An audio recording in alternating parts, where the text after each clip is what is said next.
Bonjour à tous et bienvenue sur la première chaîne d'actualité quotidienne qui parle de NFT et de jeux blockchain. Vous le savez, on est ensemble tous les jours, ça dure un petit quart d'heure. Et aujourd'hui, on parle adoption de masse, on parle scammer, on parle tentative d'arnaque, on parle aussi bien sûr de sortie de jeux gaming, de airdrop, de pas mal de choses. À la fin de la vidéo, les NFT à surveiller. Donc c'est parti directement, on perd pas de temps, let's go.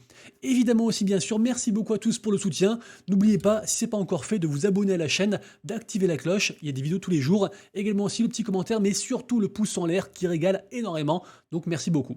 Et comme toujours, on commence par un petit point de vue macro très rapide du marché NFT sur ces dernières 24 heures. Et on s'aperçoit que même si on est sur une tendance haussière et sur cette espèce de mini bull run actuellement, on est quand même sur un entre-deux. On ne sait pas trop si ça va continuer à s'accélérer, si ça va du coup redescendre, si ça s'essouffle. On a eu un petit peu moins de volume, même si bien sûr on est au-dessus des 30 millions, donc c'est énorme. On a toujours le fameux Blue Chip Index, l'indicateur du coup des meilleures collections NFT entre guillemets sur Ethereum. En tout cas celles qui sont le plus capitalisées, qui est au-dessus des 5800 ETH de market cap, donc c'est très bien. Et au niveau des floor price des différentes collections NFT, on a toujours des collections comme ça qui pump avec des plus 10, plus 20%, parfois plus, même des fois sans raison, et d'autres collections qui par contre, elles retracent. Donc voilà, c'est un petit peu cet entre-deux, on attend de voir comment ça va se passer. Évidemment, les NFT étant dans le wagon de queue du train de la liquidité, le wagon de tête étant Bitcoin, on observe attentivement le marché au global pour voir aussi un petit peu les répercussions sur le marché NFT.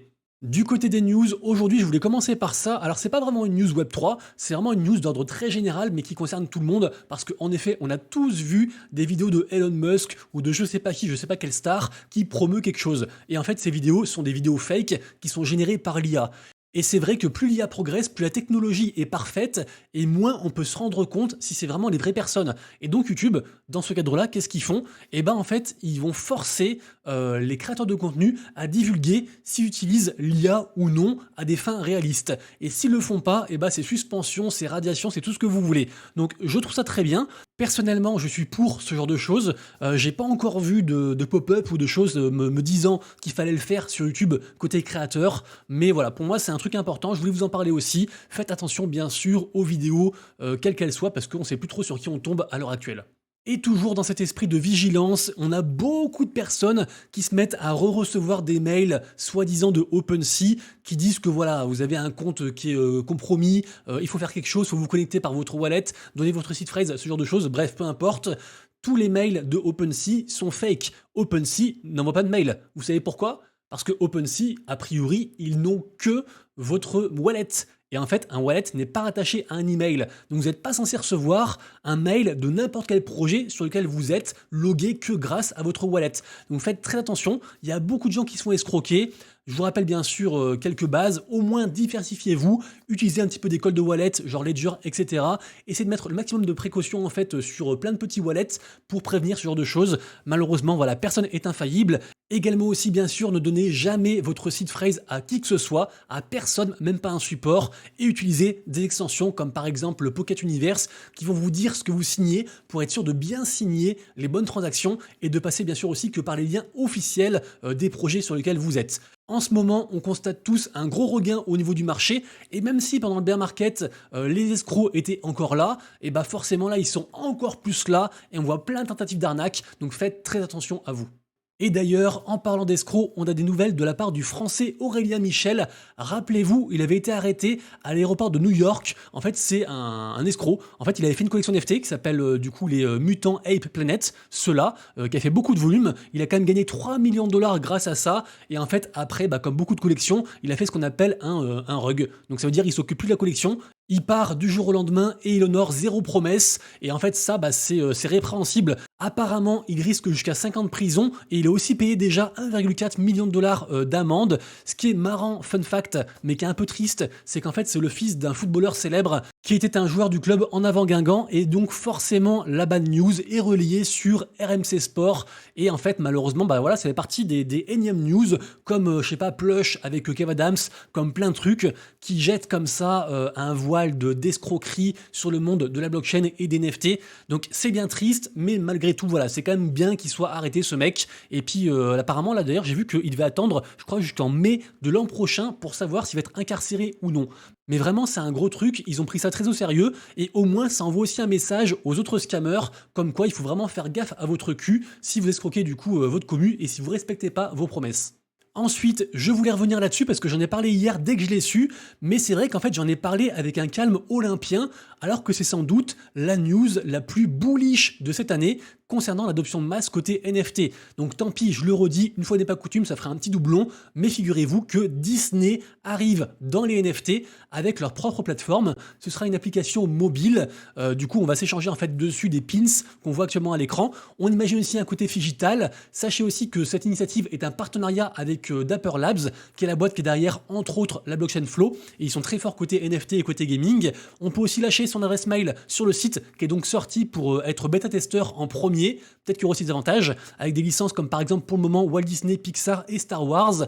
Et puis voilà, c'est un truc incroyable. On se rappelle aussi bien sûr dernièrement de l'épisode des Simpsons sur les NFT. Vraiment, ça fait beaucoup de choses mainstream qui parlent de NFT. C'est très très bullish. Donc voilà, beaucoup de gens disent que peut-être que l'arrivée de Disney dans les NFT marque le début du bull run. Ça, c'est vous qui voyez, évidemment. En tout cas, j'en profite pour vous montrer du coup le partenaire de la vidéo du jour, puisque vous l'avez vu, ils ont aussi fait un article sur Disney. Vous pouvez aller voir directement. Le site, donc, c'est Crypto News. Je vous le rappelle, c'est un site d'infos gratuit en français, avec de l'actu mise à jour tous les jours. Actu, donc, évidemment, concernant les gros projets NFT, Metaverse, crypto aussi. Il y a aussi tout ce qui est vidéo, avec une grosse partie agrégation. Par exemple, si on clique sur, je sais pas, vidéo DeFi, et ben en fait, on aura un petit peu comme ça un pêle-mêle des vidéos françaises qui parlent de DeFi avec vos influenceurs, créateurs de contenu préférés, évidemment. Il y aura aussi des comparatifs avec différents exchanges. Il y a aussi des actus et des outils avec tout ce qui est finance tradi, également aussi tout ce qui est présentation de projets, nouveaux projets, donc tout ce qui est aussi ICO, IDO, pre-sale, les différents coins, tout ça. Donc n'hésitez pas à aller voir, vous aurez bien sûr tous les liens en description. Et merci beaucoup donc à Crypto News pour leur confiance. Et j'espère comme ça qu'on sera ensemble longtemps. Vous le savez, des fois ça vous fait un petit peu chier les partenariats, mais c'est ce qui permet en fait de remplir le frigo aussi et de vivre de sa passion. Donc merci à Crypto News. Ensuite, on parle airdrop et plus spécifiquement le airdrop de D-Bank qui, je vous rappelle, est un projet, un mix entre de la social fi, donc de la finance sociale, un site aussi d'engagement communautaire et puis aussi un wallet tracker. Très intéressant, beaucoup de gens l'utilisent, vraiment énormément. Allez les voir sur les réseaux, vraiment ils sont présents partout, c'est un truc de fou. Et rappelez-vous aussi, j'avais fait une vidéo carrément sur ce fameux airdrop il y a environ 3 mois. Donc au pire, je vous mettrai aussi bien sûr le lien en description pour aller plus loin. Mais sachez que le airdrop a été plus ou moins confirmé. Ils ont aussi un token qui a été plus ou moins confirmé. Bref, il y a, comme tous les airdrops, beaucoup d'incertitudes, mais sachez que pour farmer ces airdrops, il faut récolter différents badges régulièrement, et que là, en fait, ils ont ajouté plein de badges différents, il y a plein de trucs à faire, on peut aussi se suivre, comme sur un réseau social, donc je mettrai le lien en description, n'hésitez pas à aller voir, à interagir aussi sur l'application, pour justement participer à cet éventuel airdrop qui pour moi va arriver, parce qu'en général voilà, quand un truc a un coin et puis qu'ils font comme ça farmer les gens, pour moi c'est logique. Mais voilà, je préfère garder un petit pourcentage quand même de on sait jamais. Pour aller plus loin, comme je disais, allez voir la vidéo, comme ça vous en saurez plus.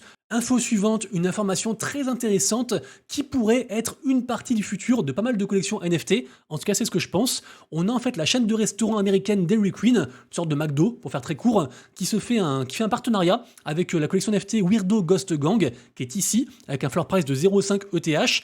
Et en fait, ils vont faire un magasin, une boutique éphémère, ouverte genre pendant 1 mois, et ils vont vendre en fait pas mal de mercs, donc des 2 boîtes, à la fois des trucs Dairy Queen et à la fois aussi des choses bien sûr floquées Weirdo Ghost Gang. Tout ça pour dire que je pense que créer ce lien entre une collection NFT et puis les utilisateurs, les clients entre guillemets, via des boutiques éphémères et vendre du merc IRL, c'est pour moi une très belle idée. Je sais pas du tout si ça va marcher, mais moi par exemple, c'est une boutique genre Cool Cats, Mocaverse, peu importe, arrivée genre à Paris ou à Lyon, je pense que j'irai faire un tour comme ça pour le trip. Donc pourquoi pas, affaire à suivre cette espèce de nouvelle vibes de boutique éphémère NFT. Je continue ensuite avec un outil, un site que j'utilise très régulièrement et que je vous montre d'ailleurs régulièrement aussi en vidéo. Je parle de sniper.xyz, ça concerne Solana et il y a plein de data très intéressantes, des graphiques sur les différentes charts, des collections NFT, bref, plein de trucs. Et en fait là, ils ont fait une énorme mise à jour avec plein de nouvelles features. Donc allez voir pour ceux qui sont du coup un petit peu sur Solana, c'est très intéressant, c'est très pratique. Du côté ensuite de chez Decentraland, qui est donc le concurrent principal de Sandbox dans la guerre des métaverses, sachez qu'il y aura un gros événement qui commence demain. J'en parle un peu avant, comme ça vous avez le temps de vous préparer si vous le souhaitez. Sachez donc que demain commence le Decentraland Music Festival avec plus de 80 artistes, pas mal de choses. C'est ouvert à tout le monde, donc pourquoi pas faire un petit tour. Et je terminerai les infos générales par un type de NFT un peu particulier. En effet, on parle des noms de domaine. Alors c'est un marché à part entière, il y a beaucoup de gens qui font un petit peu d'achat-revente de noms de domaine. On pense souvent aux ENS, aux Ethereum Name Service, comme par exemple monsieurrabbit.eth, que j'ai mis 1 an à acquérir. Et en fait, en gros, ça peut, entre guillemets, remplacer votre adresse de wallet pour, par exemple, interagir avec des gens, vous identifier, recevoir de l'argent, ce genre de choses. Bref, plein d'écosystèmes font ça. Notamment, du coup, là, on a Ronin, qui est donc la sidechain du jeu Axie Infinity, qui a son propre écosystème, qui fait donc les noms de domaine, comme par exemple monsieurrabbit.ron. Et d'ailleurs, c'est sorti donc aujourd'hui, et ce matin, à 5h du mat, on a un mec qui a minté donc monsieurrabbit.ron, donc je pourrais pas l'avoir. Va te faire foutre, mec. J'en ai marre. Achète-toi une vie. J'ai mis 1 an à avoir monsieurrabbit.eth et là, il y a un mec qui me prend Ron. Bon, bref, c'est pas grave. En tout cas, si ça vous intéresse, le lien sera en description. Et si jamais, du coup, cette chaîne Ronin devient un très gros truc, ça peut être intéressant d'avoir, du coup, un bon nom ou carrément un nom qui veut dire un truc. Je dis n'importe quoi, jeuxvideo.ron, par exemple. Je pense que c'est déjà pris, mais vous m'avez compris. Et certaines personnes, du coup, font de l'achat-revente avec ça.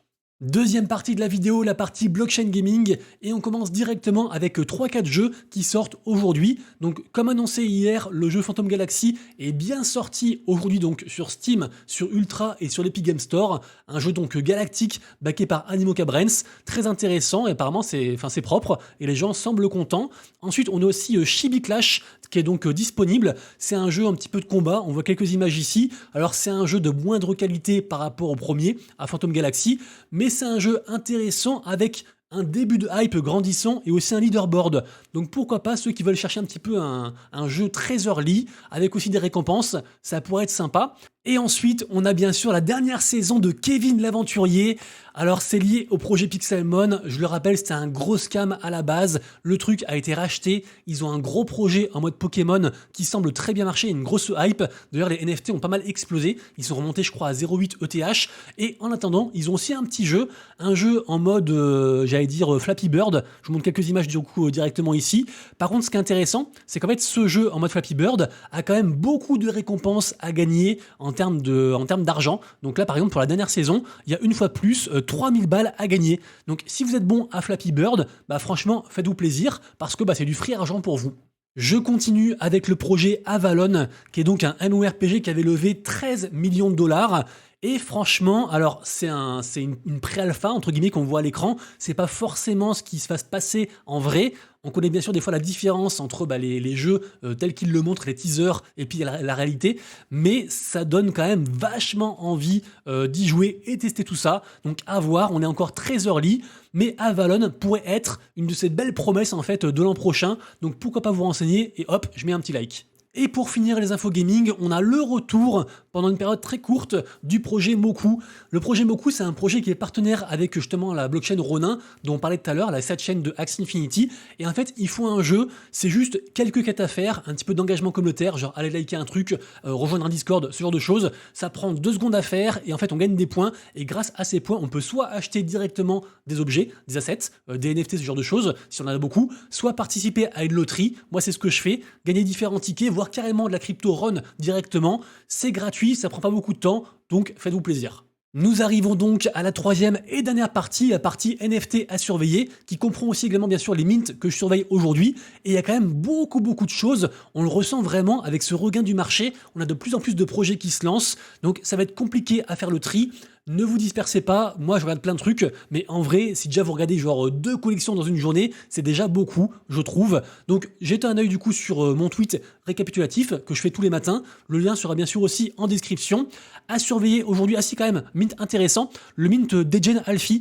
En fait, c'est une open edition, donc ça veut dire que le mint est ouvert entre guillemets à tout le monde pendant une période donnée. N'importe qui peut en minter entre guillemets autant qu'il veut, avec différents wallets. Et après, il y a une sorte de guerre avec des raffles pour sélectionner par chance certains qui vont du coup avoir des NFT rares en mode 1 sur 1. C'est assez intéressant, le projet a pas mal de hype, donc pourquoi pas. Et il y a aussi un premier batch, une première fournée de NFT sur Oxy Origin, un jeu qui revient très fort aussi, que j'aime beaucoup. Et j'aime aussi beaucoup quand même aussi Wolfpack sur Polygon, qui est très intéressant. À surveiller, on a donc Parallel qui s'est envolé, donc vous le savez, j'en parle régulièrement, c'est un jeu de cartes, c'est un TCG qui est là depuis très longtemps, qui est dans le top, je pense, au moins 10 des plus gros jeux à l'heure actuelle. Les avatars NFT, ils se sont envolés à 0,7 ETH, ils étaient genre à 0,2 2. Bien sûr, l'annonce dont j'ai parlé hier sur leur arrivée sur l'Epic Game Store a aussi joué. Ils ont aussi un token. Petite respiration sur Triverse, qui est un très gros projet MMORPG que j'aime beaucoup. Moi, j'attends pour rentrer dedans justement à des prix un peu plus abordables. Donc, à voir. Treki qui s'est réveillé. Treki, donc des NFT liés à une agence de voyage avec pas mal d'avantages en fait liés à tout ça, y compris aussi un coins sur la plateforme. Évidemment aussi, le token MEM a explosé avec encore une fois un nouvel ATH. Et en fait, ce token MEM est forcément aussi lié aux collections NFT Memland qui contiennent eux-mêmes des tokens MEM. Donc forcément, voilà, il y a un petit lien comme ça. Et en fait, quand un des deux augmente, et bah, l'autre aussi augmente en corrélation. C'est assez intéressant. Côté Solana, toujours Mad Lads qui cartonne, c'est assez fou. Bodogos aussi, une collection qui a fait x4 là en l'espace de quelques jours, c'est assez fou. Aurori, ça sort demain, donc du coup NFT à surveiller évidemment, une sorte de Dofus Pokémon sur Solana. Et bien sûr sur Ordinals, il y a toujours des volumes de fous sur plein de collections. La première étant selon moi Bitcoin Frogs, qui continue à progresser. C'était 0,06 hier, 0,05 avant-hier, là c'est 0,07, c'est assez fou. Les amis, du coup c'est tout pour moi, j'espère que vous avez kiffé la vidéo. On se retrouve donc dès demain pour la prochaine, et d'ici là bien sûr, prenez soin de vous, de proches et de vos lettres. C'était Monsieur Rabbit, des bisous, ciao.